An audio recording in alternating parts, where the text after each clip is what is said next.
Bonjour, bienvenue sur ce deuxième tutoriel destiné au cours de HTML, donc deuxième partie de la découverte du HTML. Nous allons commencer aujourd'hui par la découverte des liens. Donc sur une page web, trois types de liens existent, à savoir des liens externes qui envoient vers un autre site, par exemple vers des réseaux sociaux comme Facebook, les liens internes au site en lui-même, à savoir des liens qui envoient vers une autre page de notre propre site, et puis des liens sur une même page, c'est-à-dire des liens comme ici par exemple, un retour vers le haut de page ou vers une section particulière de la même page, comme on peut le voir souvent sur des landing pages, sur des pages d'accueil avec plusieurs sections et une navigation qui peut se faire de manière plus précise d'un endroit à l'autre. La balise pour créer des liens sera la balise A, qui est une balise qui s'ouvre et qui se ferme. La balise A qui s'ouvre ici, qui se ferme là, et entre les deux balises, nous allons faire apparaître le texte ou la zone cliquable, qui peut être une image aussi également, avec, nous allons le voir un peu plus tard, différents attributs, notamment l'URL qu'il faudra faire apparaître dans la balise ouvrante. Première étape, les liens externes. Donc des liens qui enverraient vers une autre page comme Google par exemple.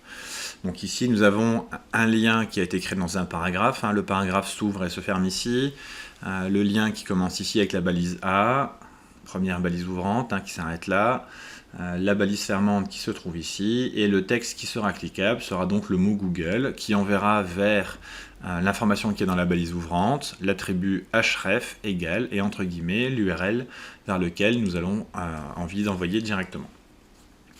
Donc au résultat, nous avons bien ici le texte Google qui va être cliquable et qui enverra vers l'adresse http://www.google.fr.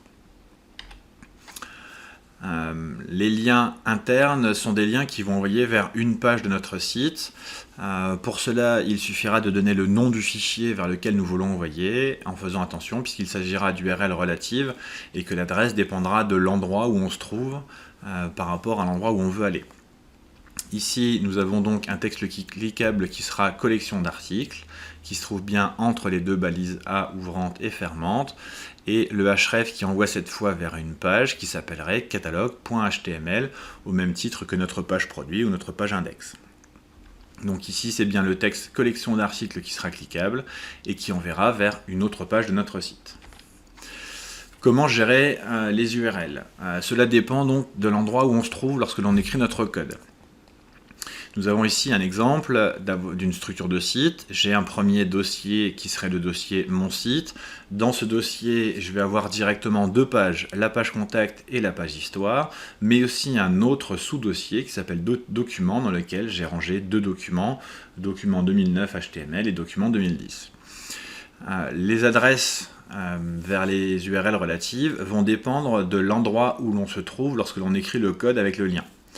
Ici, par exemple, nous sommes sur la page qui se trouve en rouge, à savoir, nous sommes en train d'écrire un lien sur la page contact.html. Et je vous ai mis ici une liste à puces avec plusieurs exemples de liens qui enverraient vers différents types de pages. Dans le premier cas, nous souhaitons, avec un texte qui serait notre histoire, envoyer vers la page histoire.html. Nous sommes actuellement donc avec ce code sur la page contact qui est en rouge ici. La page histoire se trouve exactement dans le même dossier puisque à la fois la page contact et la page histoire sont côte à côte dans le dossier Mon site. Elles sont donc dans la même boîte, dans le même endroit. Du coup, de contact pour aller sur histoire.html, il me suffit donc d'appeler directement le fichier qui se trouve à portée de main. J'ai envie de dire que l'on peut voir lorsqu'on est dans le dossier contact, que l'on peut voir directement. Donc, dans ce cas-là, le lien sera bien histoire.html pour arriver sur la page qui est juste à côté.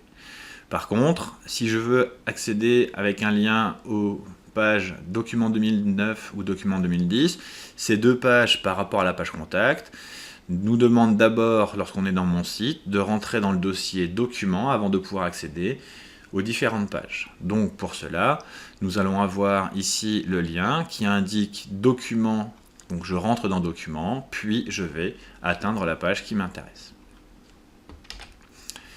Un autre exemple ici, imaginons cette fois, donc l'élément en rouge est l'endroit où nous écrivons nos liens. Nous sommes en train de faire le code sur le fichier doc 2009.html et nous allons voir un petit peu les modifications au niveau des liens.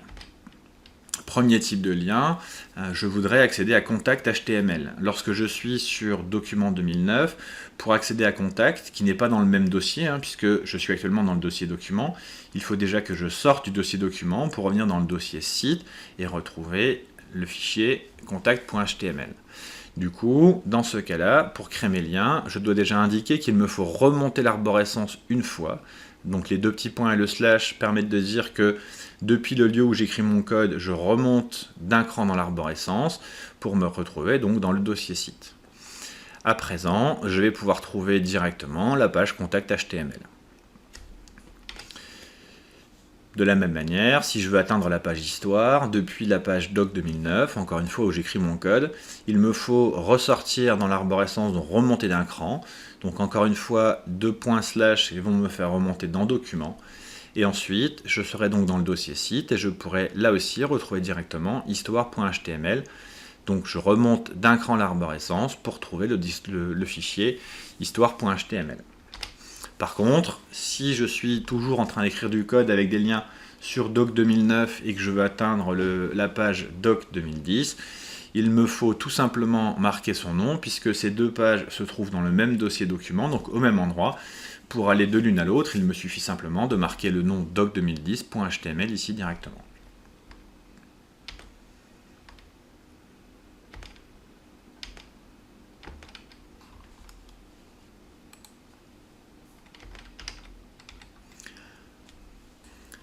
À présent, regardons comment nous allons pouvoir gérer donc, les liens à l'intérieur d'une même page. Donc il s'agit cette fois, en cliquant à un endroit de la page, de pouvoir envoyer le lecteur directement à un endroit particulier, qui pourrait être par exemple une cible, qu'on appellera une encre, qui pourrait être un paragraphe ou un titre spécifique.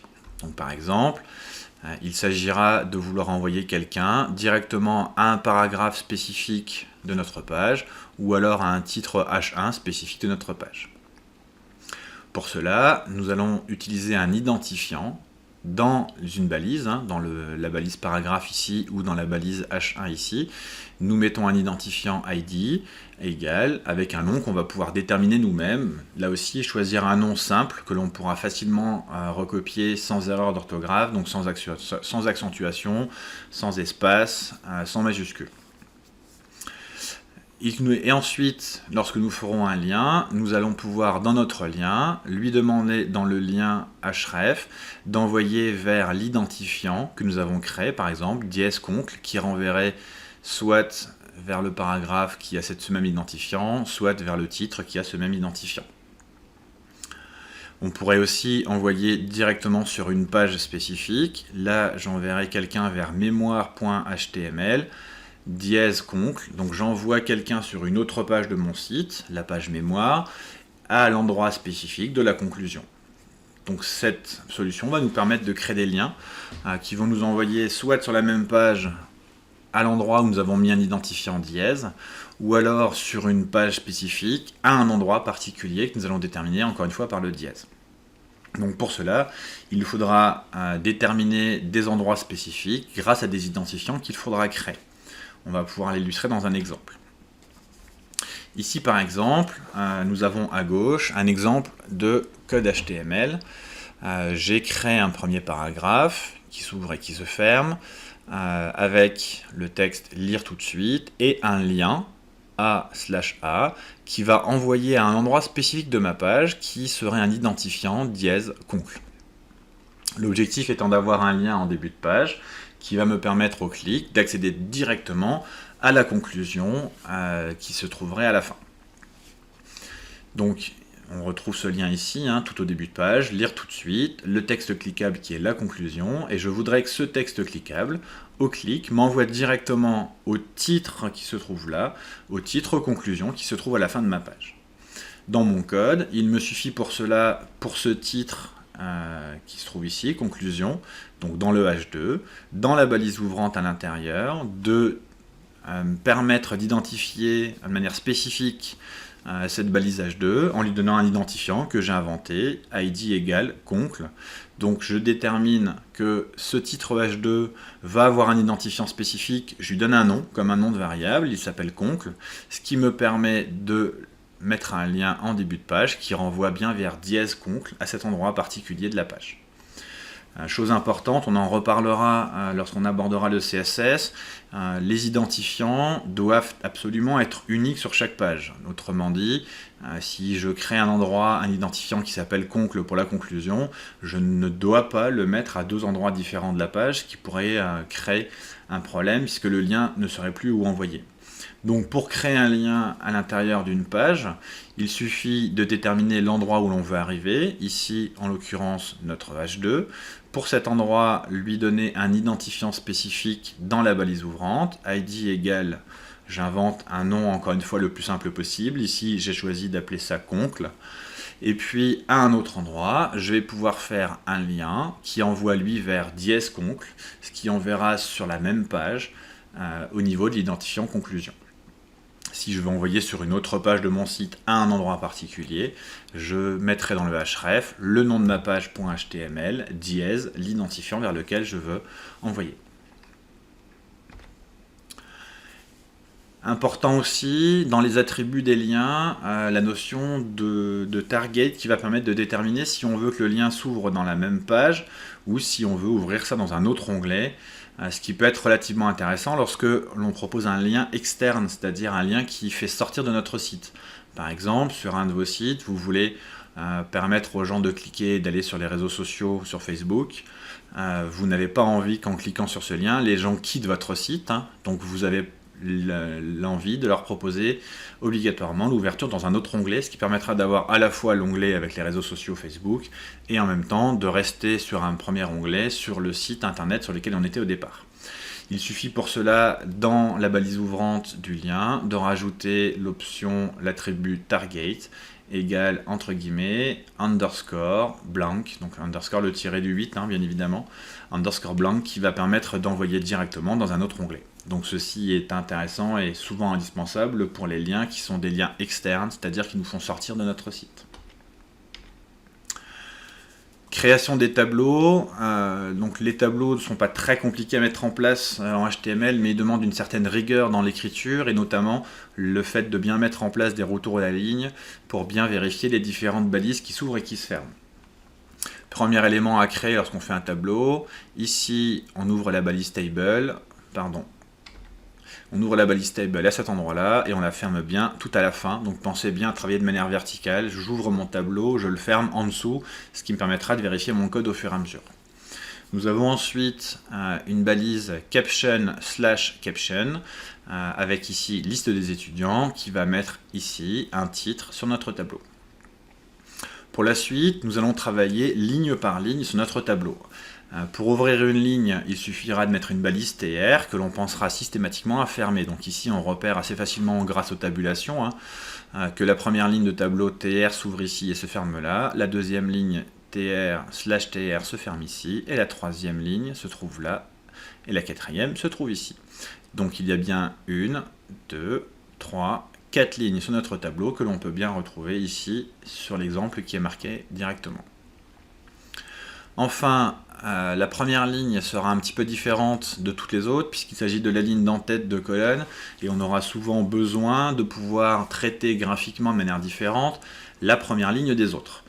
C'est pourquoi pour la première ligne, les éléments de chaque cellule vont être intégrés avec les balises TH, uniquement pour la première ligne. Donc on a ici premier élément de première cellule de la première ligne, TH/TH, TH/TH à chaque fois pour les différents éléments, prénom, nom et email.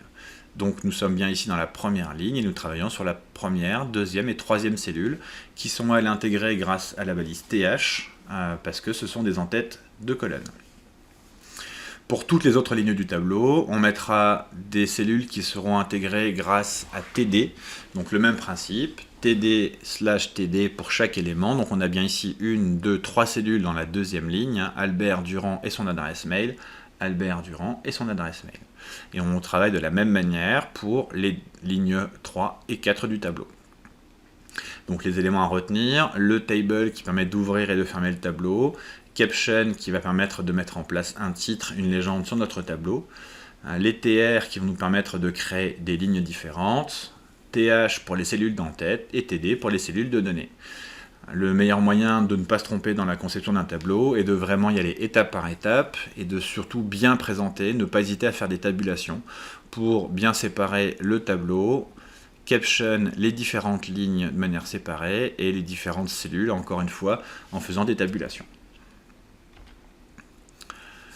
Enfin, dans le HTML, on pourra avoir certaines balises structurantes qui n'ont pas de rôle particulier, si ce n'est de pouvoir séparer des sections entières sur lesquelles on pourra agir. Notamment, pour l'entête de notre site web, on aura souvent une balise header/header.